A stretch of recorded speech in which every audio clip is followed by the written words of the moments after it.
actually like, I always call it injury or critical times because it's like, you know, when our tummy is full, so don't fall asleep, please. Because we have like 4 young and fearless Indonesian students at the INU, and they are ready to present their research proposals in this very important area, politics, corruption, and law. So because we have a very limited time, I don't want to like spend most of the time. I would like to introduce you all to our first presenter, Pak Leopold, and you will be sharing your research about prison and security reform.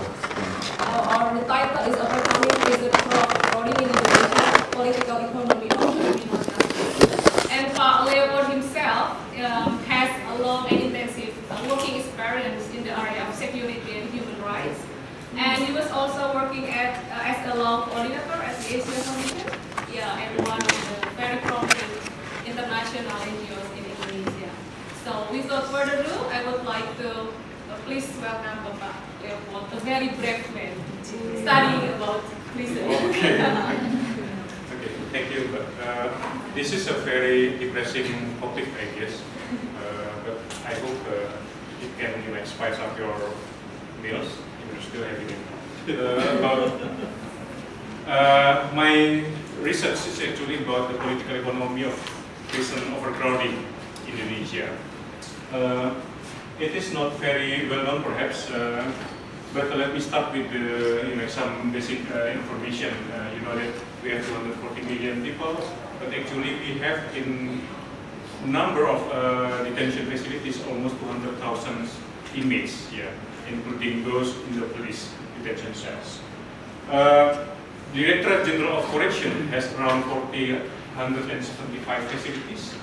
This makes the ratio of prisoners per capita of Indonesia is actually quite low in the world. It's only 79, while Australia has like more 144, and the US hits 800 prisoners per 100,000 capita. That's number, but this is what really happens daily in the Indonesian prison. The picture was actually taken in 2007. This is Salemba Detention Center. Not the shot taken during a visit by minister at the time. Prisoners doesn't usually sleep like this every day. Usually they sleep in turns. And also cells is not locked every night. The block is locked, but not the cell, because the cell could not contain everyone. But because the minister is coming, they have to lock everyone, and this is what happened. The facility only have 800 design capacity, but they have 2 at the time the picture was taken to hold 3,200 inmates. Now the situation is worse, I think, because they have like 3,600 inmates. So the situation becomes worse by time.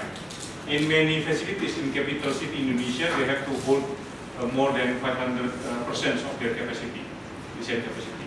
It is usually happen in the capital city of the province. I think overcrowding is also one of the urbanization phenomena in Indonesia after the reform. The further data research, it's actually a prison audit conducted by Center of Detention Studies. It is under the cooperation with the ministry. Shows more problems. The red number shows what is the most problematic issues. I think it is quite obvious that separation and classifications becomes like the #1 problem.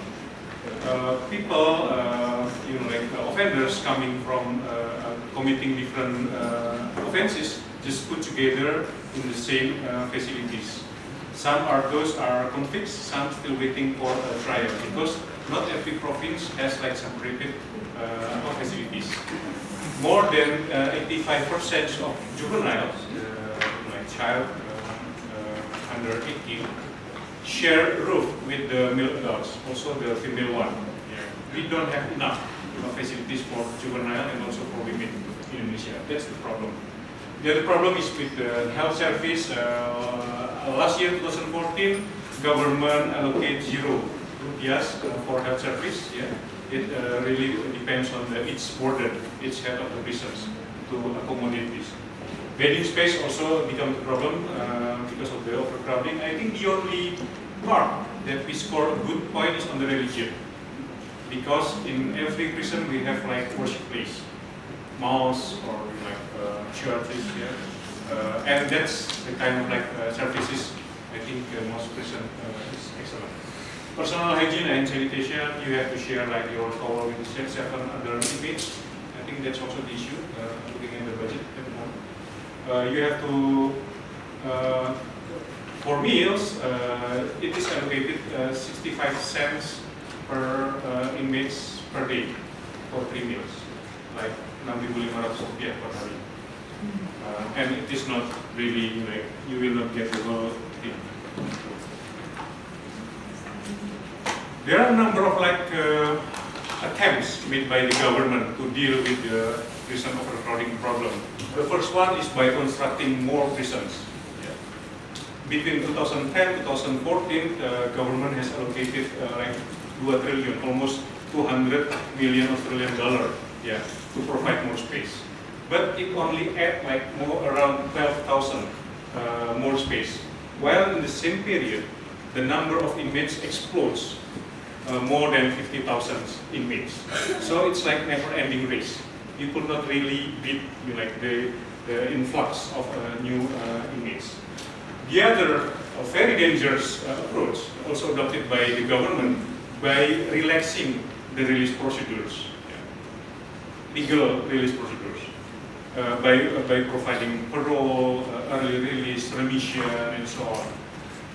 By law, it should be based on 2 things. The first one, looking at the term that inmates have served, and then the goodwill, the good behavior. Sorry. But since the government could not allocate for proper providing an assessment, usually it relies on just the first category. That you have surface your 2/3 or your half terms of imprisonment. And as long as you don't commit misconduct, which is you will be categorized as Register F, it is quite automatically you will be released. Therefore, we have problems with like drug dealers committing crime, or like former terrorists also like engage in the similar activities, because we don't have rehabilitation program, proper rehabilitation program, and also assessment to look at your reoffending risk. My research will focus more on the macro aspect of the problems. Yeah. What would be the policy models to overcome the prison overcrowding problems in Indonesia? I will look at a number of like components. What are the impacts, particularly on the families, on the prison system, and also to the budget? Because increasingly in many countries, imprisonment is considered as an expensive way, no longer as a shortcut way.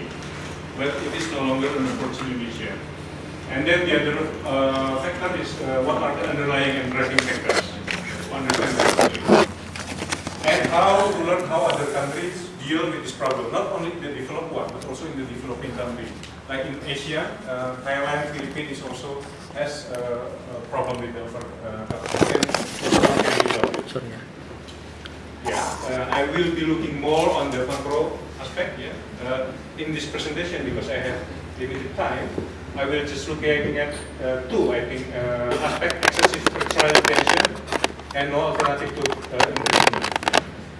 Our KUHP, or Criminal Procedure Code, yeah, which is like nationalized in 1981, is actually adopting still the colonial one, which is like divided into 2, for the far Eastern Asia and the European, and then for inlander. However, the legislator at that time adopted toward a more for the inlanders, yeah, which give very, very extensive power or authorities to the law enforcement agencies. So, you could be detained without seeing a court for 110 days. Yeah, which is, this is a very, very medieval century practice, because in many countries in the world, after 24 hours or 2 times 24 hours, you need to see a court, a judge in the court, to decide whether there's a lawful grounds for you to be detained. But in Indonesia, 110 days.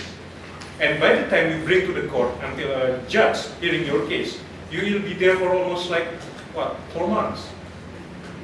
That's why if you're wondering why we have like minimum, like 4 months decision, it is because of this problem.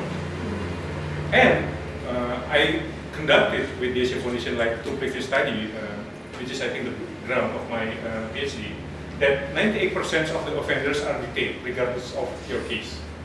Even though for people that there's not enough ground to, the case with the capital leaders.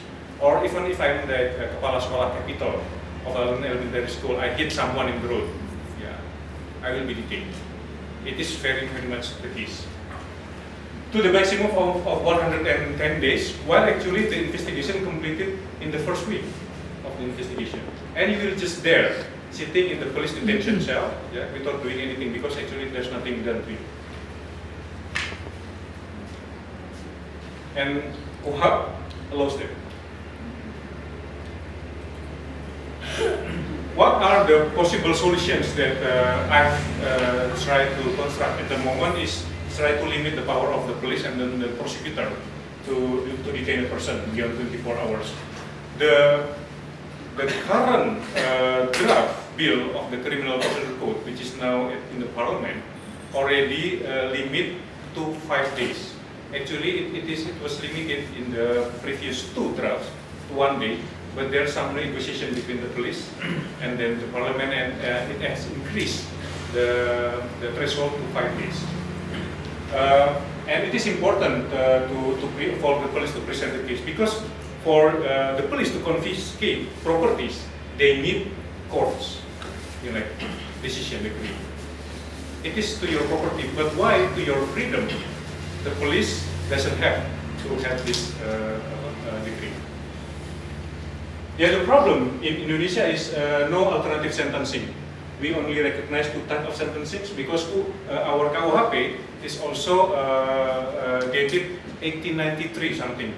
Even the Dutch already revised it quite extensively, but we're still holding dearly with this draft, which is still in the Netherlands language. And it is inherited from the Dutch colonial, actually, which focus more on the retribution and punishment for inlanders. So this is strong grounds for us to really revise the law. The possible solution that we're exploring is to introduce alternative sentencing in KUHP. The first one by introducing community work order. Why do you have to sentence Julia Perez in the prisons? Why don't you just humiliate her by working in the street or working with the child? Yeah, there's nothing in the state to gain by arresting minor offenses like that. If I'm for instance, a principal of an elementary school and I hit someone, I can just do community work order, or I can do prison night sentences.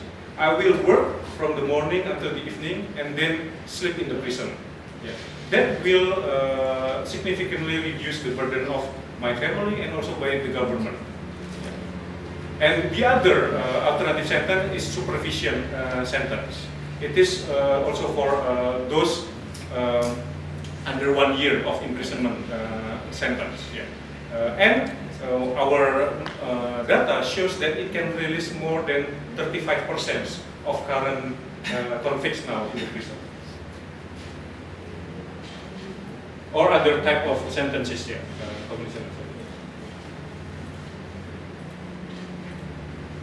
I think that's basically we have like longer. That's basically what we have to reform the situation of the prison in Indonesia. Thank you. Thank you very much, Leos, and sorry for giving you this note because Awit has reminded me as well to be a mean moderator. So we have to strict the 10 minutes presentation for each of the presenters, so we have enough time for the discussion later on. But thank you very much for your appealing presentations and for introducing most of us to the one of the less discussed issue in the areas of human security and law.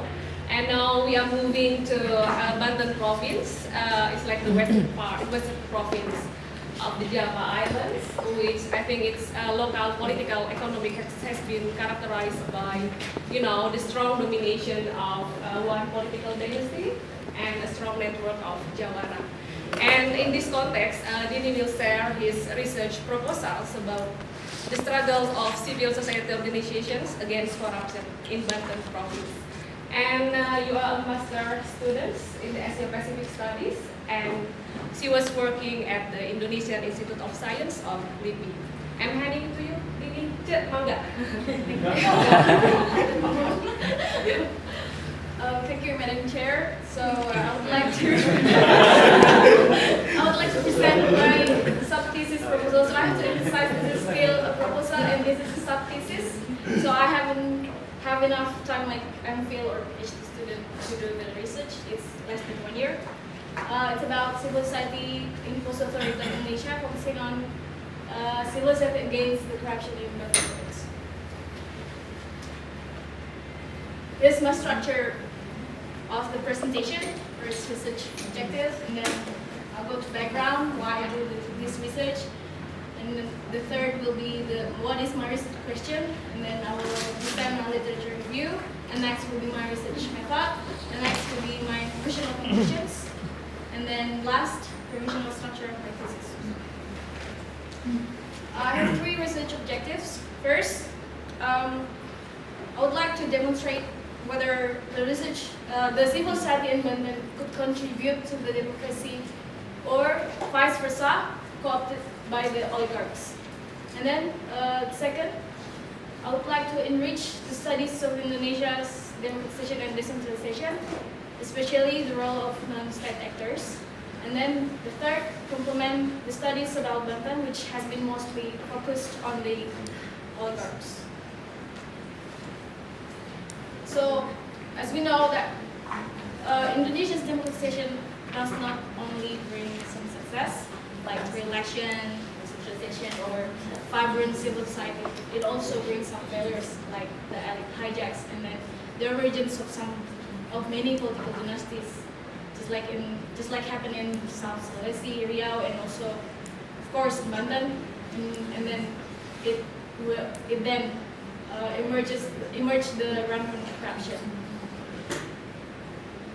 But then in December 2013, there were 2 members of Roundtable, the name of political dynasty in Banten, named Roundtable in the right side, and Tubagus Herwardana were arrested by Corruption Eradication Commission or KPK as suspects of 2 major corruption cases. First is bribery in Lombok election dispute and procurement of medical equipment in the province. The important thing is this arrest took place due to the investigation and the reports of the civil society groups in Banten. And then there is another case which has been processed of social funds embezzlement, which is having processed in High Solicitor General Office of Banten, which is also investigated by civil society groups and also involving the oligarchs group, but still processed, so they haven't been touched on that case. And then another one is another civil society group tries to counterbalance the dynasty through the local election in Tangerang Selatan, which will be held in 2016 as one important municipal city in Banten. My research question is this: to what extent civil society can counterbalance the oligarchy actors through anti-corruption movement and contribute to the local democratization in Banten? So I'm using two big concepts of literature review. First, the civil society and democratization, there are extensive literatures on civil society that encourages democratization. And then in post-authoritarian countries, civil society played a significant role in promoting the end of authoritarian regimes, just like what happened in Eastern Europe, Philippines, Latin America, and of course Indonesia in 1998. And in Indonesian context itself, there is a thesis called oligarchy thesis proposed by Fedi Hadis, Richard Robinson, and Jeffrey Winters, that Indonesia's democracy has been hijacked by the oligarchs, and this decentralization has been dominated by predatory elites, just like what happened in Banten.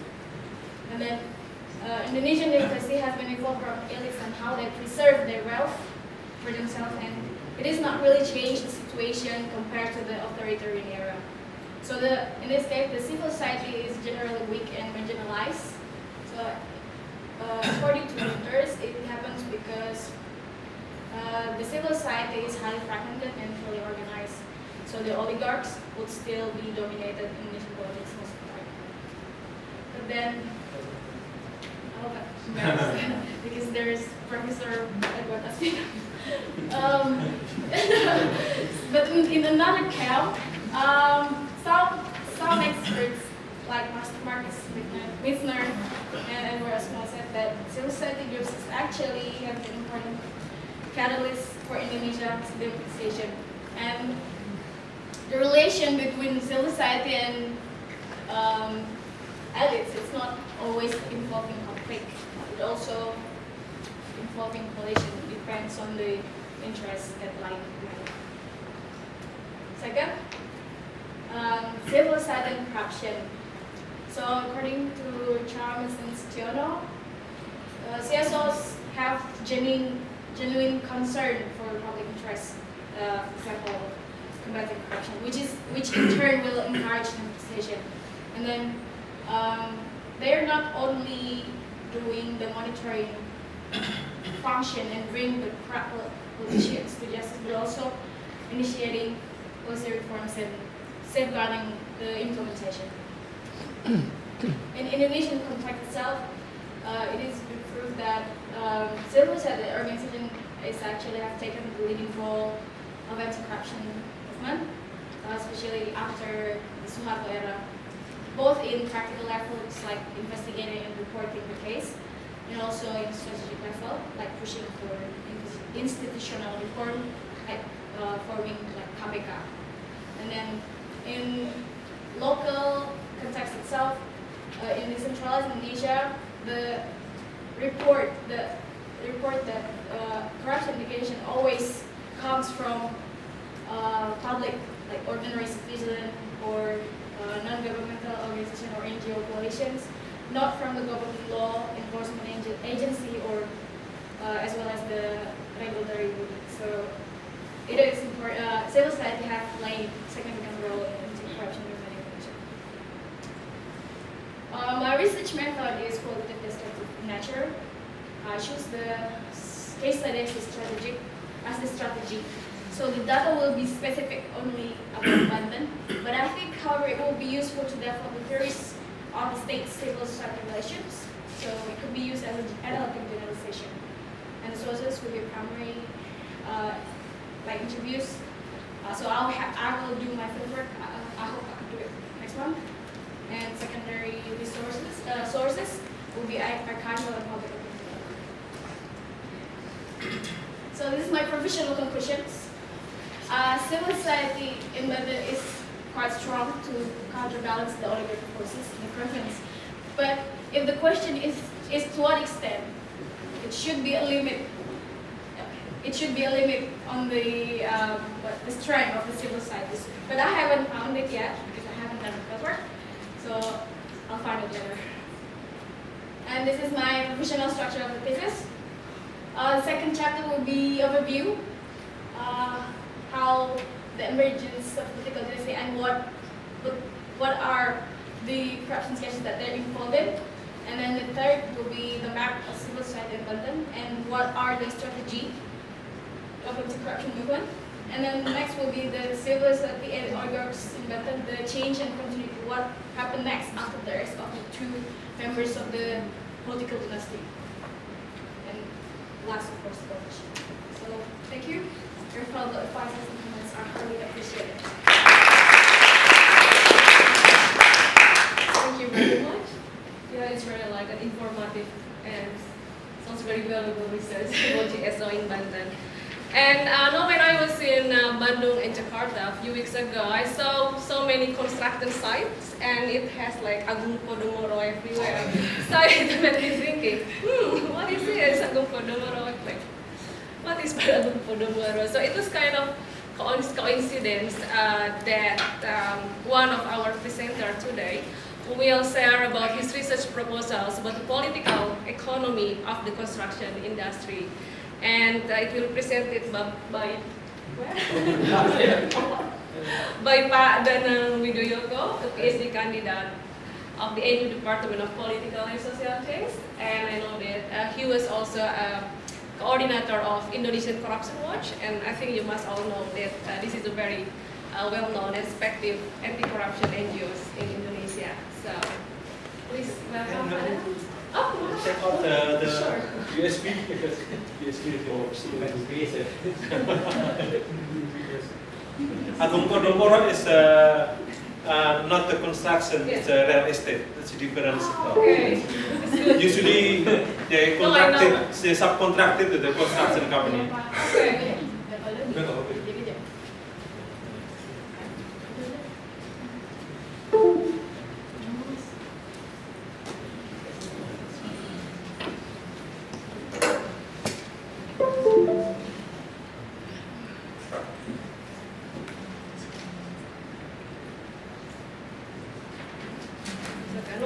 To reflect and start to think of questions, very good questions for our previous presenters.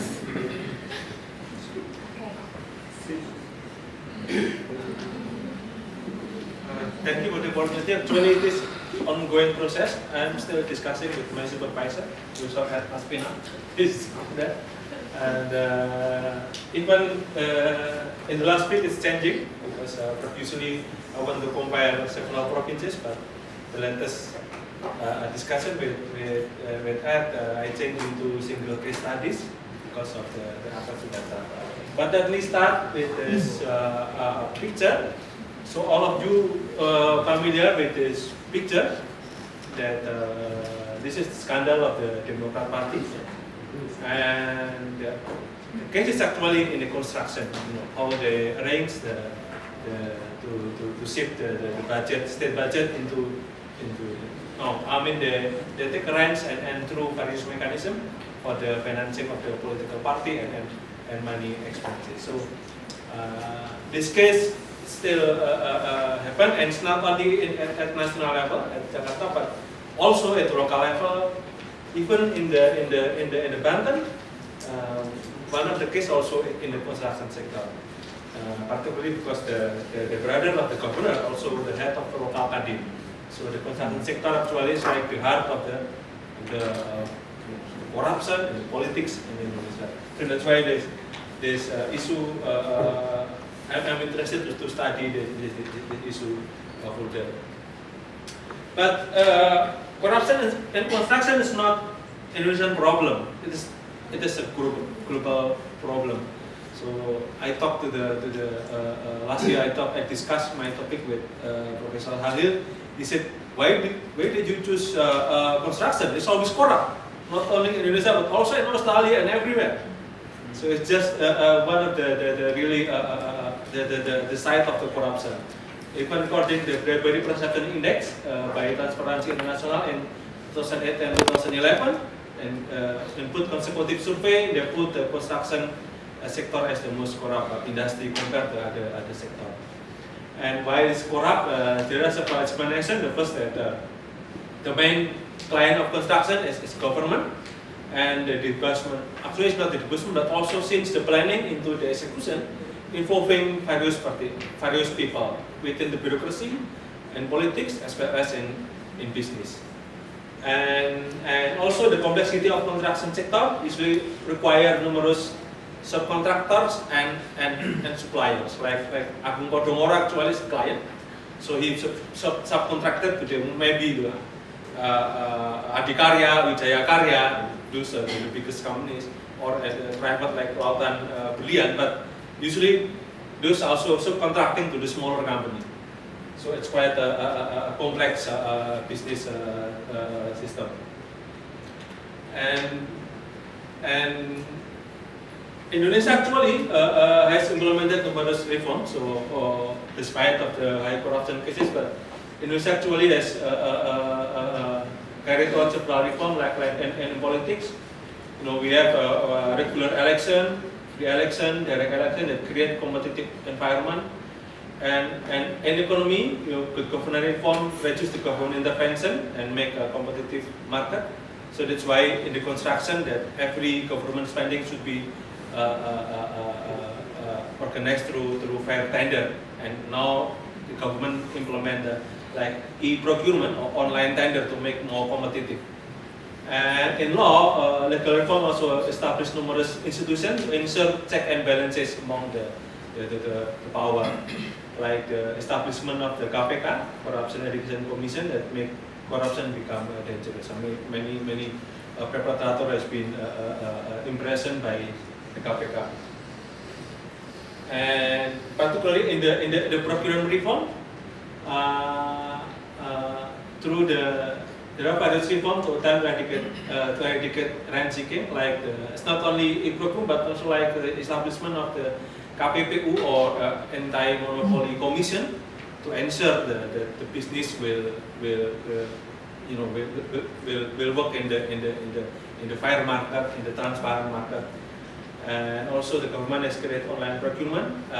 And recently, if you read the news today, Jokowi announced that government will ensure that e-government will be implemented soon. So that's why it is like the one of the big program by Jokowi to make sure all the procurement, all the budget, the government management will be online and transparent. But corruption still prevalent despite of progressive reform in public financial management and public procurement. Actually, public procurement is part of the bigger reform in the public financial management, particularly to the establishment, to the pass of the law number 17/2003 on the Undang-Undang Keuangan Negara. I just realized that law actually replaced the old law that written under the Dutch administrative government at the time.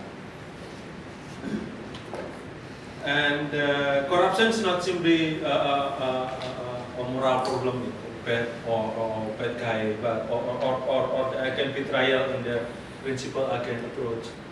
And there are several research that conclude that government reform like privatization, liberalization, and deregulation will not eradicate corruption. This good government reform actually is one the mainstream approach in the 2000 after the financial crisis in Indonesia and then the Asia, and it was criticized because World Bank and IMF actually just using the general prescription for the every countries. And in general view, corruption, especially political corruption, is strategy for elites to access public resources in order to maintain its dominant position in political and economic patronage. So, whatever the reform, that's how to govern, how to win the elections by using the state budget. You know, even though like in the case of the Banten, even though the governor is quite rich, the brother of the governor, he educated in Australia, graduated from one university here, and have luxury cars, but in the election he still use the bantuan sosial and also take from the government projects. And there are several research that related with my research, like Aspinall. Aspinall wrote interesting research about the transformation from kombatan to contractors in Aceh. It was an interesting paper because it described how the former combatant now become rich because they can access, they become the contractors and they access the government projects. But of course, actually, they are not professional contractor or truly contractors. They only, of course, use muscle and influence, to get access to the government projects, while the project then subcontracted to the real contractors. And the conclusion of that report that actually the former combatant are adjusting with the existing patronage system that actually is already in place since many years ago. So it's actually the combatant just get into the existing patronage system. Another interesting research is about the cartel theory that in democracy, political parties and politicians should be compete each other. That's why the ruling party and then the opposition. The opposition will criticize all the ruling party. But it's not the case in Indonesia because every party want to join the government. But the critics said that collusion actually requires support and cooperation from bureaucracy and business, not only among politicians. So previously the research like the cartel only focus on political party, not the business and politicians. And also the interesting approach is dimensional economy that focus on transaction costs and also the perceived institution and as rules and regulation. But this approach neglecting the conflict. From my initial point of view, the norms actually are also outcome of the conflict. So norms not only produced by the consensus but also from the conflict. So this is my research question: why does patronage system sustain despite of reform times? Why the impact of reform toward the patronage? What is the impact of the reform? And then was patronage system transforming to respond to reform? This is my tentative hypothesis that corruption is still there, but now they are transforming from the illegal one into a legal one. How to take the government money but without breaching any law. This is my tentative hypothesis. I'll do the case study of Jakarta. The problem is access to data because the tender is usually. It is not categorized as secret, but you will not get access to the data. That's the problem. So far I only access the recent procurement through the e-procurement, but it only covered 2008 and from 2008. Not because before 2008 there is no data. So that's why I hope that in the current Jakarta administration I will get access to the purchase data. Thank you for the kind attention. Thank you very much, Pak Danang, for your valuable sharing about your research in the construction site. Now I know that Kodomo is working in construction. And now we move to our last presenters, and I think it's very what I call is like brain-catching word for his presentation is about fear. Where he will share his research about politics of fear in Indonesia, local power, a case study in Central Lombok district. And Yogi Setya Permana is an MA candidate at Asia Pacific Studies. I think it's a college of Dini, and also he works for the Indonesian Institute of Science, or maybe. So I'm handing it to you, please. Thank you, Mbak Indri. Thank you. This is my sub-thesis research proposal that I should submit to the Master of Arts Asia Pacific Studies. It's about politicians and fear of crime in decentralized Indonesia with the case in Central Lombok district. And the structure of presentation, first there's the objectives, then the background, research questions, literature review, methodology, professional conclusion, and last is the sub-thesis structure. Yeah. For the objective, the most important thing from this research project is I try to fill the gap in terms of the local politics studies and the post-Soeharto, because there's not only the Big Bang decentralization that happened post-Soeharto, but also the Big Bang study about local politics. So many local politics studies came up, started from like the clientelism and money politics like Pak Ed, and also about the conflict, about the kinship, about the local direct election and something else. So there are so many products about local political studies that occur. However, there is no study that concerns about how the emotion at the local level can politicized by the local elites to gain the power to be elected, such as in the local direct election. So until this day, there is no research that concerns about how these things happen. And the second objective is I just would like to gain the insight about complex dynamics of these interactions between the politics and the fear of crime, and how the elite can utilize it to gain in the power struggle. So this is my field site. It's Central Lombok located precisely in the middle of the Lombok Island, near from Bali. And why I choose Central Lombok? Because there's no coincidence that Lombok encountered really a crucial problem. It's about criminal case, especially in theft. Because in fact, the statistical data told us that from 1997 to 1998, the high frequency of theft is raised up dramatically than decades before. And this high frequency of theft remained stable until at least 2010. It is why, and also the interesting thing from Lombok is the thief recognized different with the other region in Indonesia. Lombok theft recognized as a hero's things because this is the influence of the Balinese occupation in Lombok. The Lombok did not resistance directly to the Balinese occupation, so they did like the weapon of the weakness. So they did the maling things, the petty criminal things, or the thief things. And also there is no coincidence also that if you go to Lombok Island, you can find largest number of informal security groups or Pamswakarsa there. If we compare to the other area in Indonesian archipelago, the number of informal security groups is really high. And also, John McDougall did a really interesting research that came up with statistical data that almost 25% of adult men in Lombok absorbed to this kind of groups. And also, mostly of the largest number of informal security groups located in Central Lombok.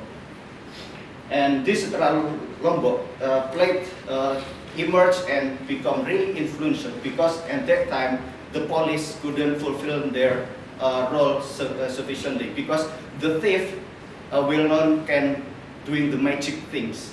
So the person who can overcome the thief with the magical ability is the informal security group because they can.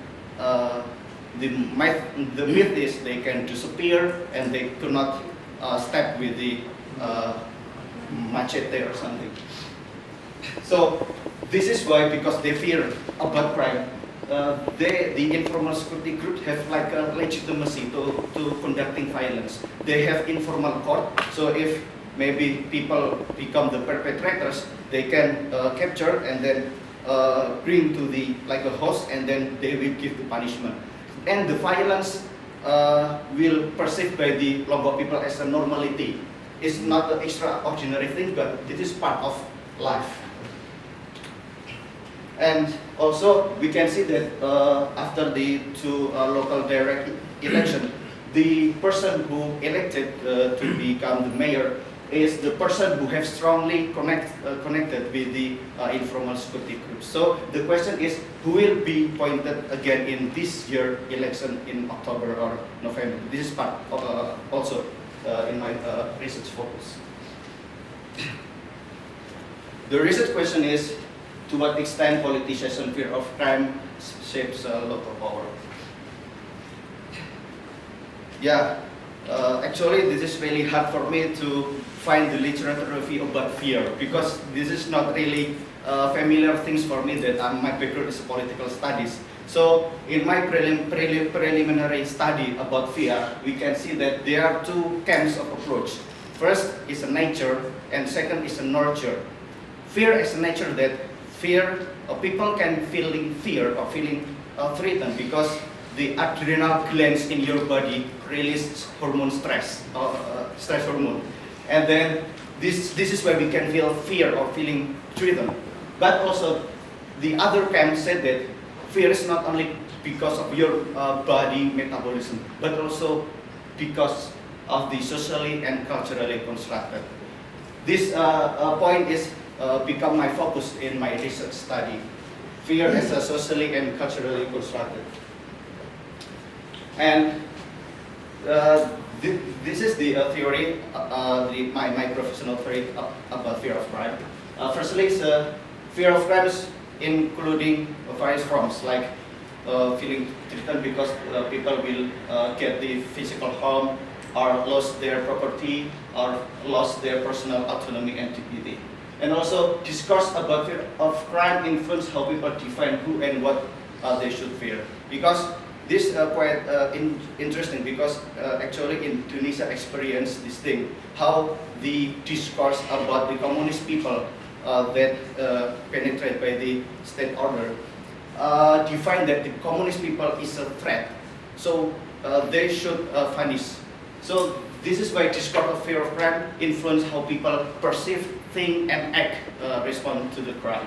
And also, crime is contagious, transmitted socially, because people feeling fear is not only because they experience directly in the crime, but they just only hear from the talk about crime in market, in five-star restaurant, and then maybe they read in the newspaper or something, so they are feeling fear. So fear is not only because you experience directly, but you hear, you watch, you read from many communication media. And also, fear of crime can be used as a source of legitimation for successful social and political control. Actually, Indonesia also experienced this in the mysterious shooting in 80s. Besides that, the political context at that time gives that mysterious shooting have authority, but the public opinion or public support give support for the killings, because they are feeling threatened by the rampant crime that happens at that time. And crime also has been a significant issue that can be utilized for political interest, and also the response to the fear not only conducted by state but also from the society. The methodological approach is qualitative. Primary source is interview, oral history, and secondary sources is archival. And the most important thing is I will conduct it live-in, because I will live in a house of senior high school teacher there, one family in Central Lombok. I want to feel, because I want to feel the feeling of freedom and how they can respond, how they can act according this fear of crime that happened there. And my professional conclusion is this: political fear of crime shapes local power, but I haven't found yet the limit how it can be. This is why I need the field of things. The structure is first the introduction, and second the fear of crime itself, how fear of crime is reproduced in the society, and how fear of crime traveling in that location. And third, politicians and fear of crime, the origin and practice, how it emerged and how it practiced it, and the fourth, how is it changed or continue in this 2015 election. And then conclusion. Oh, thank you. Let's finish. Very traffic research. Can I ask you a favor? Like next time you are in Lombok for your fieldwork, if you find someone who can disappear, can you let me know? We can learn. I can learn. But when I visit last year, I got the spell, traditional spell that make me cannot step, but I don't use that. All the best for you then. Okay, thank you very much.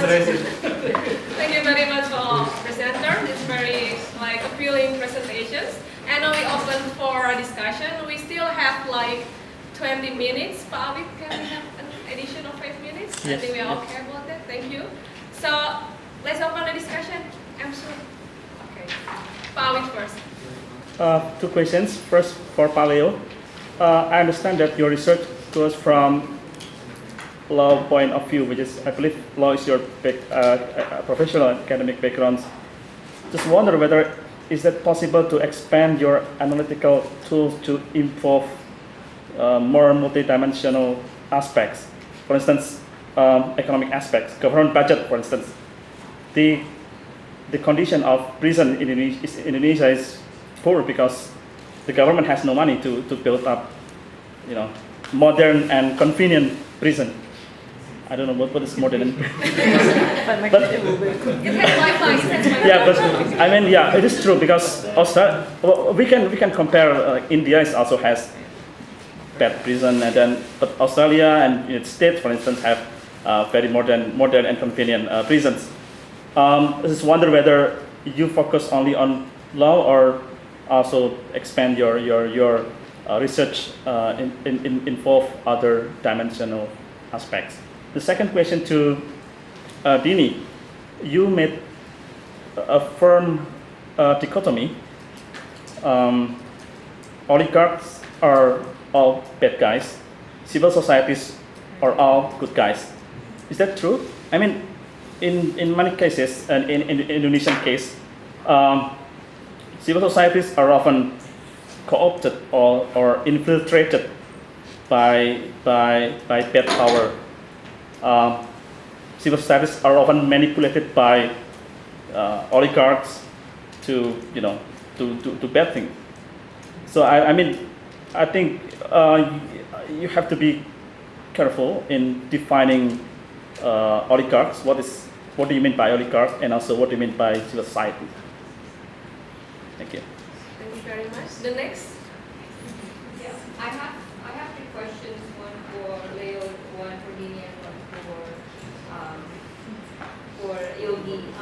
First for Leo, I might be a awam in law, but I'm just curious about what are the steps to revise or change the Dutch law that I think you said is one of the problems of our law interpretation. What are the steps to change it? Is it possible to actually change it? And what are the challenges? Second one is for Dini. Why Banten? That's I think it's very interesting. But why you choose Banten? And you also said there is a strong power in civil society to actually challenge the dynasty. I just want to know what are the assets? What assets? The strength of the civil society in the and lastly for Yogi, the politicization of fear. Is there any way they use the fear into some sort of like a Robin Hood kind of concept? So that's why the fear is long lasting in Lombok. Maybe they sustain the fear because in some way it helps the society. Maybe, I don't know.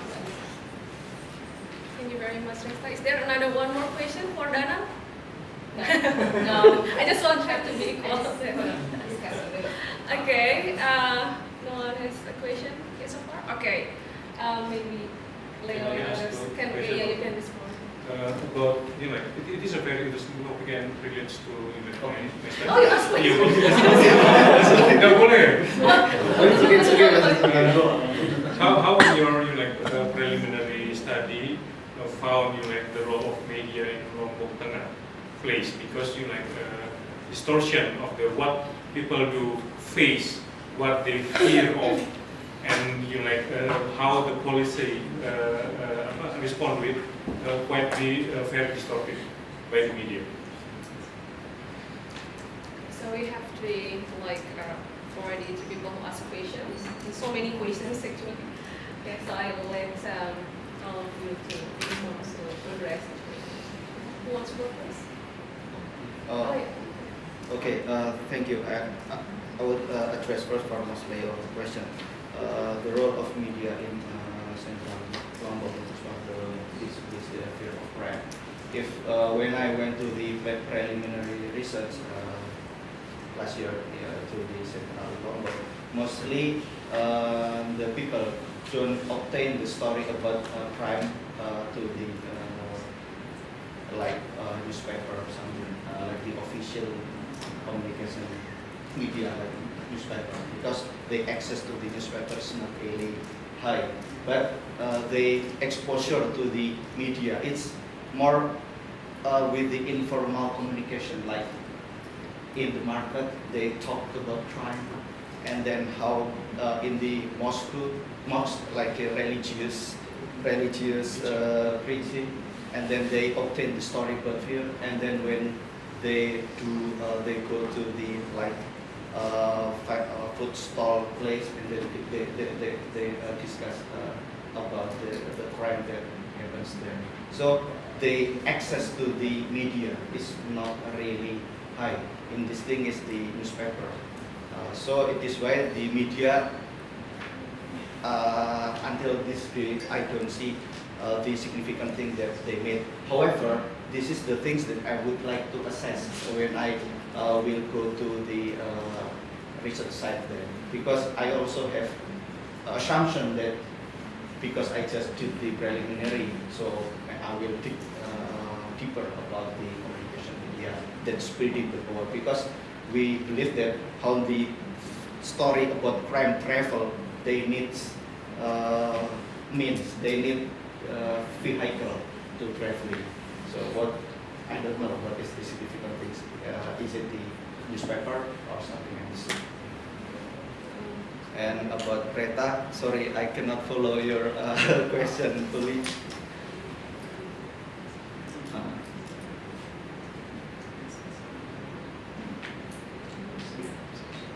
The theft. The theft. It is really interesting when we see about how the theft perceived, how the theft is think by the Lombok people, because of the Balinese occupation. So they know about heroism in terms of the thief. So this heroism of thieves still remain in their people consciousness. So when they see the thief will be doing the crime not on their village, they will travel to other village. So that's why in that village the thief become hero, but for the other village that thief become the bad guy. So it is why for obstacle these thieves that will not have the magical powers, they the people go to the informal security groups, who actually, this is my assumption, it's also X from those thieves. So it's economic things.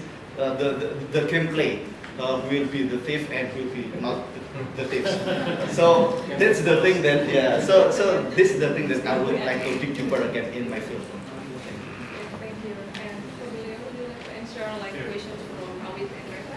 Yeah, Mas Awit, this is a very legitimate question, because I have like professional academic background in law, but I found that I cannot pursue further this issue by relying on the legalistic or normative approach. The question is already there, but you know the situation in Indonesia. So actually, when we explore further like the driving factors of prison overcrowding, I need to rely on the political economy approach, and also more on the, yes, you're very correct on the economic approach. Although the pure economic approach would be difficult, while it has been used in other countries like in the US to propose against imprisonment, because it is very expensive. It is higher than education budget actually in the US at the moment.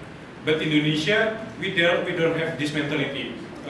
We send people, but we don't want to see the bill kind of mentality. We just want to send people, but we don't want to budget for it. So it's a bit difficult to advocate through the economic factors. While the evidence is quite obvious, you know, like grandma stealing cocoa, the value is like less than 100,000 rupiah perhaps, but state has to pay for more than like the cost to detain someone is 120,000 rupiahs, $12 Australian per day. But the state has to detain him for like 5 months. So it is more on the you and I and everyone here has to pay for that kind of policy. The reason why, because detention, imprisonment is considered as free commodities by the law enforcement agencies. They can just detain without being challenged. And they're like, it becomes like a resource of income, legally or illegally. Legally, because the law enforcement can charge, like the detention, 120,000 rupiahs per day, even though there's no need to detain this grandma.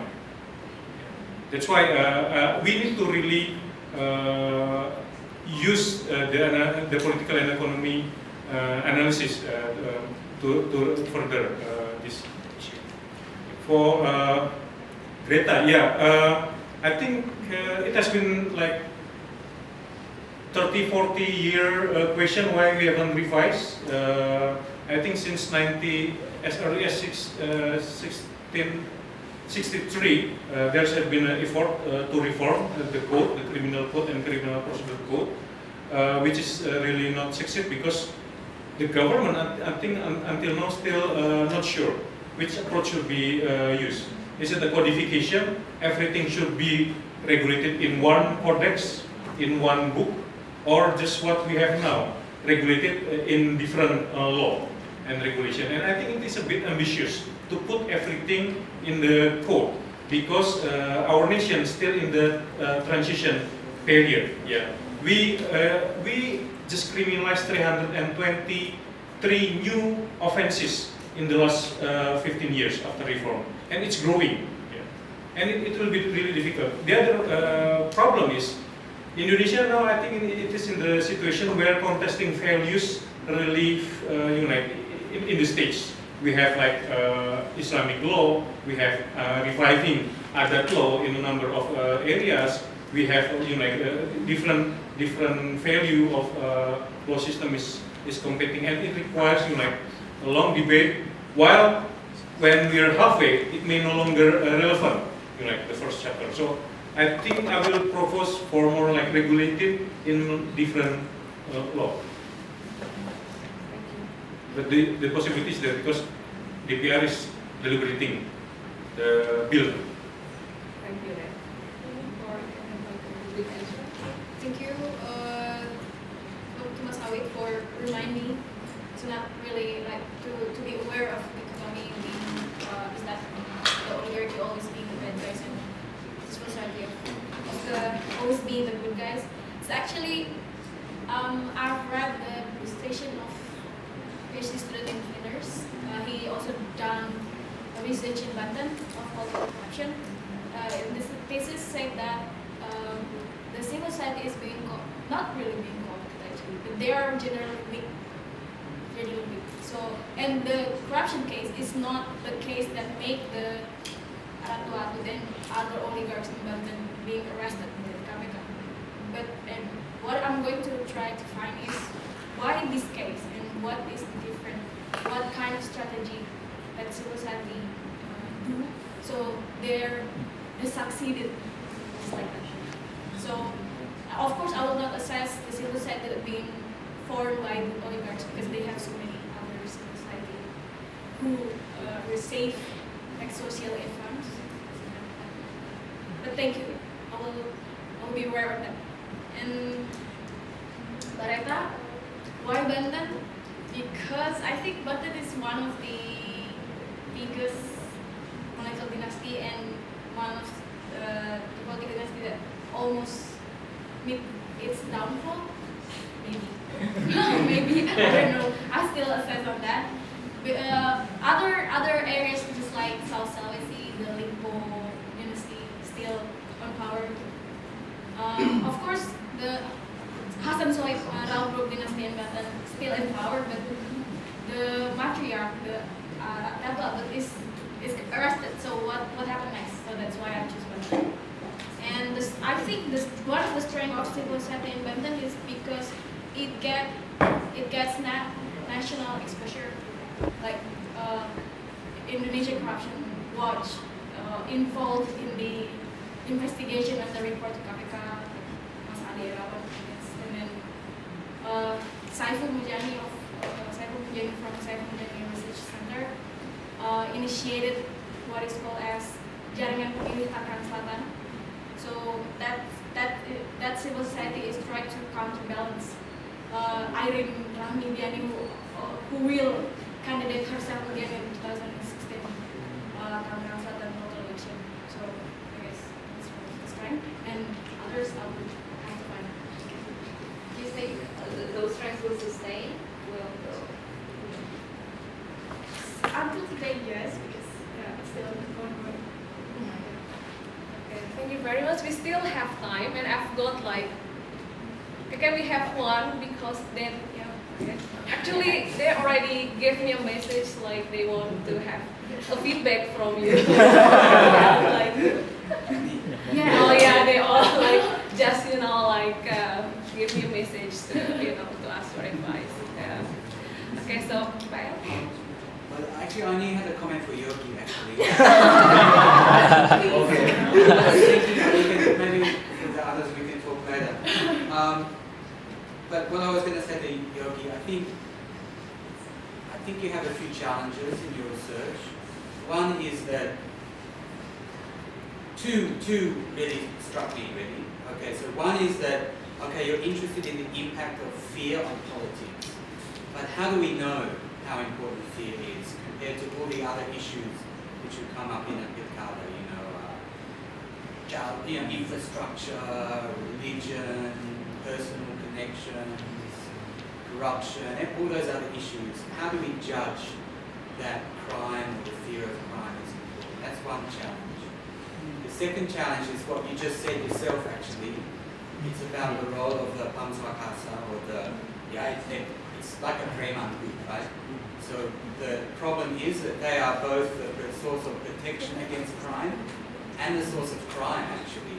They play an ambiguous role. So if they're playing a role in politics and people are doing what they say, is that because people think, wow, you're saving me from crime? Or is it, I'm afraid of you?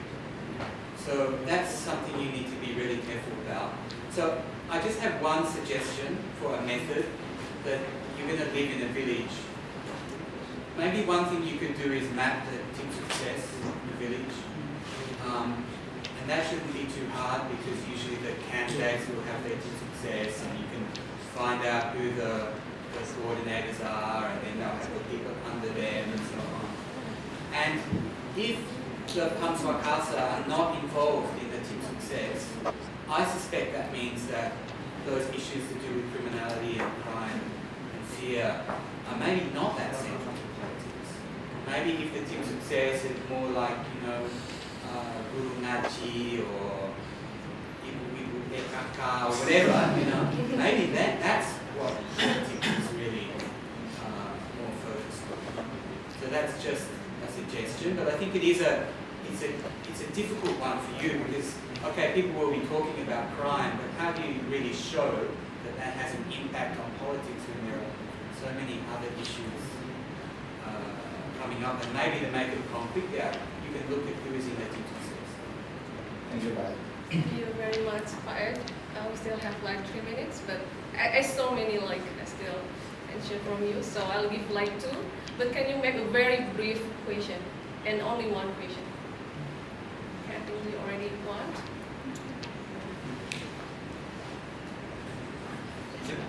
Yeah, I'm not very familiar with the law, but I would like to ask Pak Leo. I believe that your research is very useful in terms of policy in the legal system in Indonesia. But I'm wondering, what is your contribution into the body of knowledge? And then for... Sorry, can we just only have one question? Okay, there is another session after this. Informal one. Okay. Thank you. I'm interested to ask to Dini about Banten, because I'm from Banten.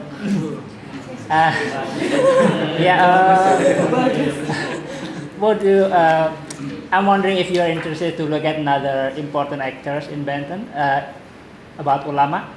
So if you look at the Banten mosque, they're always in the top. There are 3 level of layers. The highest is the ulama, the religious leaders, and the government and the people. That's three main elements of Banten. Would you consider what's the role of the? I mean, will you include this ulama as a civil society, or you can consider also to see the complexity of where, considering the important role of ulama in Banten, what's their position in corruption, education, why they are so quiet, and considering their powerful position in Banten. Thanks. Yeah, okay. I think there has been like an approach adopted by, or a theory adopted by many scholars. Actually, my research is not a pure on the theoretical, but more on the empirical policy research to look at what is the policy model. But if you're looking at the body of the knowledge, I think the punishment theory, the reason for using the punishment theory is more on the utility of the deterrence, which is, I think, could not be proven in the Indonesian correction system. Apart from the literature or the policy document shows that, and also in the on the real impact, the reoffending risk is still high. Like people for certain crime will not be deterred to commit the crimes, like the case of the recent execution. I think that's mostly it. And I think I've just started for like 3 months here on the theoretical aspect. I think there's also another theory that has been used, which compare the political system of a country and how they punish crimes. Between the neoliberal, the welfare states, and the more communitarian states. And I would like to see how Indonesia fits into that theory. The theory goes is that the liberal will punish more and more severe because criminals is considered fail in the free market system. So they just exclude the people by punishing harshly. The welfare state will consider that crime is part of the social problems, and state has also a responsibility to prevent, to care for this person. While the communitarian, like in Japan and in other countries, adopt like different approach. I think if you're asking more on the theoretical part, I might be testing one of those things. Thanks. Actually, I will include ulama as the community leaders that become one of my interviewees. Yeah, so maybe I'll take care about the names of ulama soon. My research.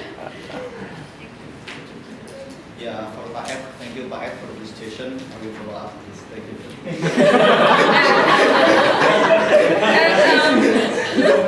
This is a nice wrap up actually from you. Thank you very much. This is also presentations and discussions, and I hope this active discussion will continue outside this formal event. And I will ask you questions after this. Many questions. Okay, thank you very much.